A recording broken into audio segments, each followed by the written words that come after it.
Hello guys, welcome to my YouTube channel Sujeet Kumar Stambh classes गो। आज फिर से मैं 12th क्लास का भी ऑब्जेक्टिव बोर्ड मिशन लेकर के आ गया हूं, जो आपके एग्जाम में बहुत अच्छे अंक प्राप्त करवाने में मदद करेंगे। तो हालांकि आज हवा चल रही है तो कोई दिक्कत नहीं है।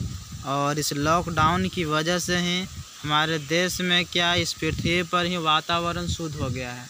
जो हमारे दिमाग में जो चिंता बना हुआ था कि ओजोन परत बिल्कुल क्षय होता जा रहा है, तो वह लगता है कि 80 से 90% रिकवर कर लिया है। ठीक है, इस ऑक्सीजन की मात्रा बढ़ने से। ठीक है, तो मेरा चिंता बहुत सारे ख़त्म हो गया है इस पर्यावरण को लेकर के। मैं बहुत चिंतित रहता हूँ इस पर्यावरण में। ठीक है, क्योंकि लोग इस पर्यावरण की ओर ध्यान नहीं देते हैं। लोग पढ़ रहे हैं तो पढ़ने की ओर ध्यान दे रहे हैं, बस मैथ बनाना है, इसी में रगल रहना है, उनका दुनिया उसी में बीत जाता है। जो अपना काम कर रहे हैं उसी में दुनिया बीत जाता है। किसी चीज़ को चिंता नहीं होता है कि मेरा वातावरण में क्या हो रहा है, नहीं हो रहा है।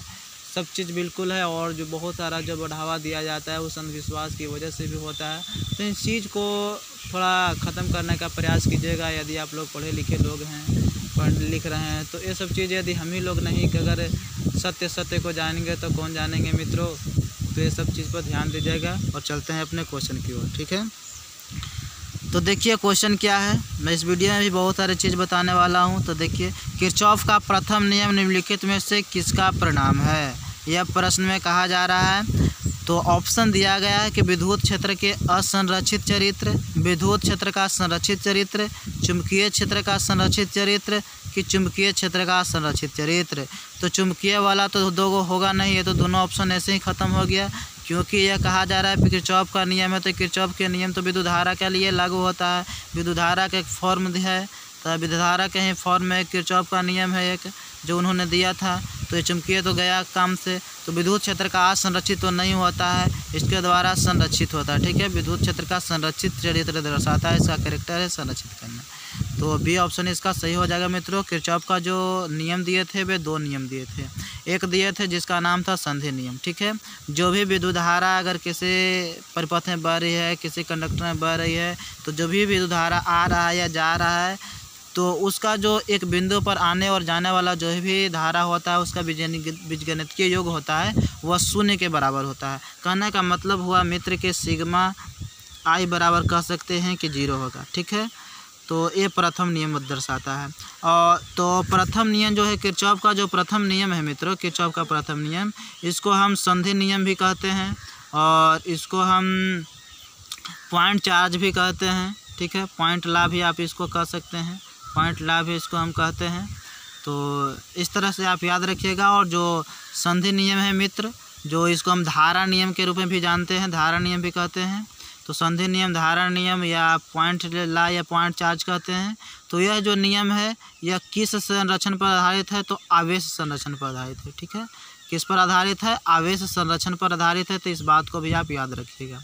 और जो किरचॉफ का जो द्वितीय नियम है मित्रों, वह दिया गया है कि अगर किसी बंद परिपथ में, किसके लिए लागू होता है, बंद लूप के लिए। लेकिन यह जो है प्रथम नियम है, या चाहे बंद रहे या खुला रहे, दोनों के लिए लागू होता है। और लेकिन ये जो किरचॉफ का द्वितीय नियम है सिर्फ बंद पास के लिए लागू होता है मित्रों। ठीक है, तो बंद पास के लिए यदि लागू होता है यह, तो इसमें कहा गया है कि यदि किसी बंद लूप में यदि विद्युत धारा को प्रवाहित कर रहे हैं, तो उसमें जो रेसिस्टेंस है उसका गुणनफल। ठीक है, और इसी तरह से जितने इस तरह के रेसिस्टेंस और विद्युत धारा है उसका गुणनफल और जितना इसका जोड़ होगा वो सब का बीजगणितीय योग, इन्हीं दोनों का मल्टीप्लिकेशन। ठीक है, और जितना इस तरह के होंगे रेसिस्टेंस होंगे, अलग अलग रेसिस्टेंस होते हैं, है ना। बहुत सारे तार है तो कहीं तार अलग होता है, कोई दूसरा अलग होता है। तो इस तरह के बहुत सारे होते हैं रेसिस्टेंस और विद्युत धारा अलग प्रभावित होता है। तो सब का बीजगणितीय योग मल्टीप्लिकेशन करके वह क्या होता है, विद्युत वाहक बल के बराबर होता है। ठीक है, उसका भी बीजगणितीय योग के बराबर होता है। तो इस तरह से नियम दिए थे। ठीक है, तो यह जो है ना किरचॉफ का जो द्वितीय नियम है उसको कहा जाता है, या वोल्टता का नियम भी इसको कहा जाता है, बंद पास का नियम भी कहा जाता है, इसको लूप का नियम भी कहा जाता है। और यह जो है ओम के नियम के समरूप माना जाता है किरचॉफ का द्वितीय नियम। ठीक है। तो इस बात को भी आप ध्यान में रखिएगा। और जो किरचॉफ का द्वितीय नियम है यह ऊर्जा संरक्षण पर आधारित होता है, ठीक है। किरचॉफ का जो द्वितीय नियम है यह ऊर्जा के संरक्षण पर आधारित होता है, तो इस बात को भी आप याद रखिएगा, ठीक है। और अब हम चलते हैं अगला क्वेश्चन की ओर। देखिए, तो अगला क्वेश्चन जो है गैल्वेनोमीटर के द्वारा मापा जाता है। क्या कहा जा रहा है कि गैल्वेनोमीटर के द्वारा मापा जाता है। तो क्या मापा जाता है गैल्वेनोमीटर के द्वारा? तो गैल्वेनोमीटर के द्वारा मापा जाता है मित्र, बता दूं कि विद्युत धारा को मापा जाता है गैल्वेनोमीटर के द्वारा। हालांकि मापा तो जाता है एमीटर के द्वारा, ठीक है। यह तो गैल्वेनोमीटर सिर्फ विक्षेप दर्शाता है कि हाँ इसमें प्रवाहित हो रहा है कि नहीं हो रहा है। जैसे मान लीजिए किसी कंडक्टर वहाँ पे देखते हैं प्रेरण के द्वारा जो उत्पन्न होता है विद्युत धारा, तो क्या होता है गैल्वेनोमीटर उसमें लगाया हुआ रहता है, तो ये बतलाता है कि हाँ विद्युत धारा आया कि नहीं, विक्षेप दर्शाता है। लेकिन फिर भी यदि इस तरह के क्वेश्चन यदि पूछ दिया जाए गैल्वेनोमीटर के द्वारा मापा जाता है, तो आप ऑप्शन ही क्या मारिएगा, प्रतिरोध तो होगा नहीं, विभवांतर होगा ही नहीं। तो क्या होगा, गैल्वेनोमीटर के द्वारा मापा जाता है विद्युत धारा को ही आप सही कीजिएगा, ठीक है। तो विद्युत धारा को मापा जाता है गैल्वेनोमीटर के द्वारा। वैसे आप मानिएगा कि एमीटर के द्वारा ही मापा जाता है। गैल्वेनोमीटर से विक्षेप दर्शाता है कि विद्युत धारा उसमें बह रहा है कि नहीं बह रहा, ठीक है। तो और चीज़ मैं इसमें जानकारी में दे दूं आप लोगों को जो बहुत ही अच्छा साबित होगा। देखिए बताता हूं आपको। जैसे मान लिया जाए कि गैल्वेनोमीटर आपके पास, ठीक है, और आपसे पूछा जाए कि हमको गैल्वेनोमीटर से हमको एमीटर बनाना है। तो गैल्वेनोमीटर से एमीटर बनाने के लिए मित्रों इसके पैरेलल में क्या होता है, इसके पैरेलल में एक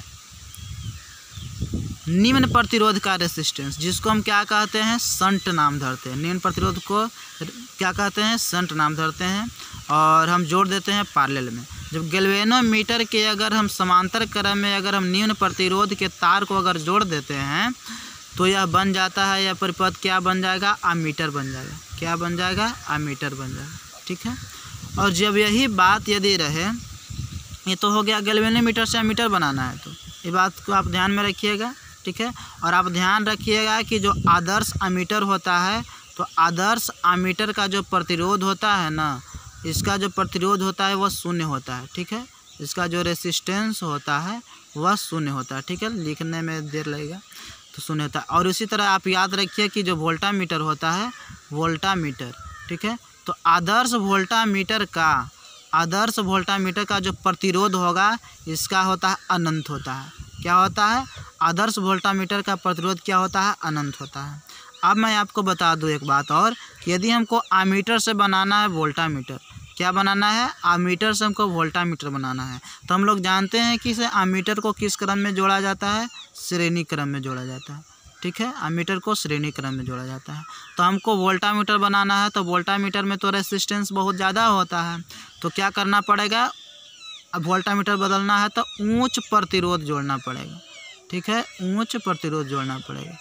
तो एमीटर से यदि वोल्टामीटर हमको बदलना है तो उच्च प्रतिरोध का तार जो है सो श्रेणी क्रम में हम जोड़ देंगे, तो एमीटर से बन जाएगा वोल्टामीटर बन जाएगा, ठीक है। अब हमको मान लिया जाए कि अब वोल्टामीटर से एमीटर बदलना है, ठीक है। वोल्टामीटर से क्या जो बदलना है, एमीटर बनाना हमको है, ठीक है। वोल्टामीटर से एमीटर बनाना है, तो क्या किया जाए कि वोल्टामीटर को तो हम लोग जानते हैं कि समांतर क्रम में जोड़ा जाता है, समांतर क्रम में जोड़ा जाता है। और एमीटर में तो रेजिस्टेंस नहीं होना चाहिए, कम होना चाहिए, है ना। अगर आदर्श एमीटर है तो उसमें तो रेजिस्टेंस होना ही नहीं चाहिए। तो क्या करना होगा, हमको निम्न प्रतिरोध जोड़ना पड़ेगा, ठीक है, निम्न प्रतिरोध। तो आप याद रखिएगा कि अगर हमको वोल्टामीटर से एमीटर बदलना है तो समांतर क्रम में, इसको वोल्टामीटर जो लगा हुआ है उसके समांतर क्रम में निम्न प्रतिरोध का अगर हम रेजिस्टेंस को अगर हम जोड़ देते हैं तो क्या बन जाता है, एमीटर बन जाता है, ठीक है। और गैल्वेनोमीटर से भी हम एमीटर बनाने के लिए क्या किया जाता है, निम्न प्रतिरोध का रेजिस्टेंस जोड़ते हैं तो एमीटर बनता है। और वोल्टामीटर से भी एमीटर आपको बनाना है तो इसको समांतर क्रम में आपको जोड़ना पड़ेगा निम्न प्रतिरोध। तो इस तरह से सारा मैंने कॉन्सेप्ट हमने क्लियर कर दिया है। तो अब हम चलते हैं अगला क्वेश्चन की, ठीक है। तो अब देखिए क्वेश्चन क्या है नेक्स्ट।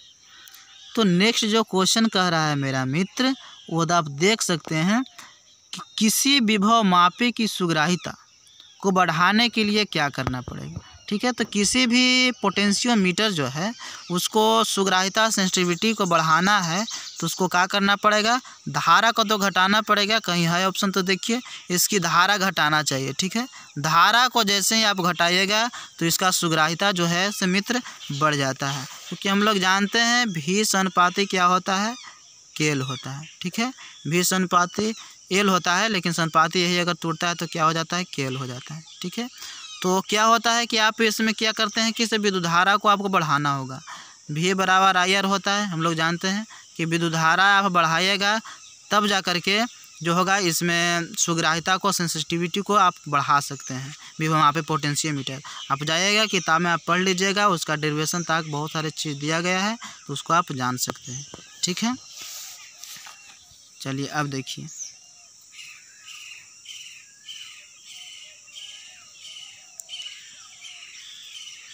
अब देखिए अगला नंबर जो क्वेश्चन है मित्रों, विभवमापी के तार के लंबाई बढ़ा देने से संतुलन प्राप्त होता है। ठीक है, संतुलन बिंदु प्राप्त होता है। विभवमापी के तार के लंबाई बढ़ा देने से संतुलन बिंदु प्राप्त होगा। अगर आप लंबाई बढ़ा दीजिएगा तो फिर अधिक लंबाई पर संतुलन बिंदु प्राप्त होगा।